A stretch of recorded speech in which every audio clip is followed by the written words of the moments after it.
L'épisode du jour, c'est la présentation du sac spécial compartiment de batterie de chez XLC, modèle I23 pour 23 litres avec dorsale Sastec. Ce sac XLC dispose d'un astucieux porte-casque très léger et compact et surtout amovible en un clin d'œil.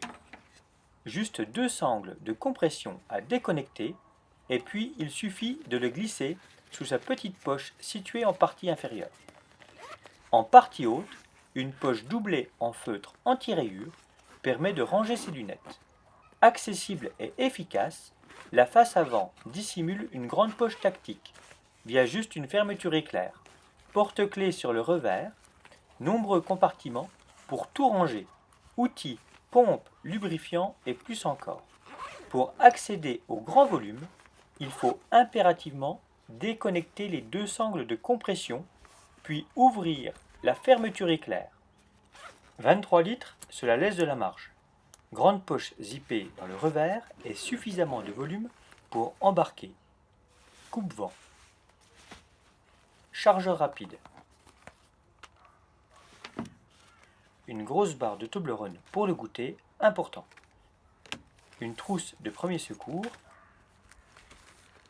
3 chambres à air et bien sûr une batterie bien maintenue dans un carcan néoprène associé à des bandes velcro. Sous l'emplacement batterie, vous pourrez glisser une poche à eau fixée via un clip en partie haute du sac. Elle s'intercalera entre la dorsale Sastec et votre batterie et participera au confort de l'ensemble.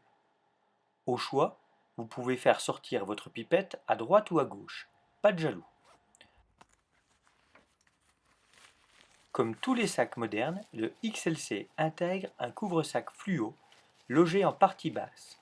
Il peut se mettre en place très rapidement, protège le sac des intempéries et augmente votre visibilité. Côté pilote, 2 fourre-tout latéraux, 2 poches zippées sur la ceinture ventrale. Une sangle pectorale assure un bon maintien de l'ensemble. Par contre, cela reste un sac grand volume. Assurez-vous d'avoir suffisamment de choses à mettre dedans pour qu'il se tienne un minimum.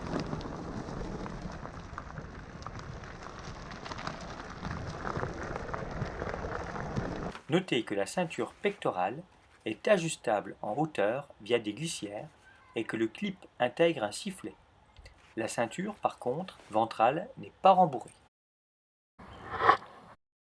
Alors, au-delà de la présentation, pour chacun des sacs, vous avez vu l'introduction, le teaser pour expliquer un petit peu ce qu'on allait faire sur le sujet.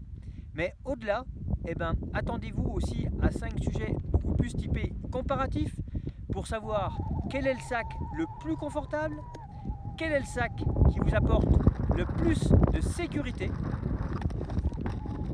quel est le sac qui a l'outillage le plus accessible, parce que bon, les crevaisons ou les petits problèmes mécaniques ne sont jamais bien loin en VTTAE. Quel est le sac qui vous offre le meilleur chrono pour switcher de batterie? Et surtout, quel est le sac qui est le plus adapté au transport de batterie avec de l'eau? Sachant que les deux ne font pas forcément bon ménage et que souvent, il vaut mieux opter pour la batterie dans le sac et avoir le bidon sur le vélo et faire le plein régulièrement.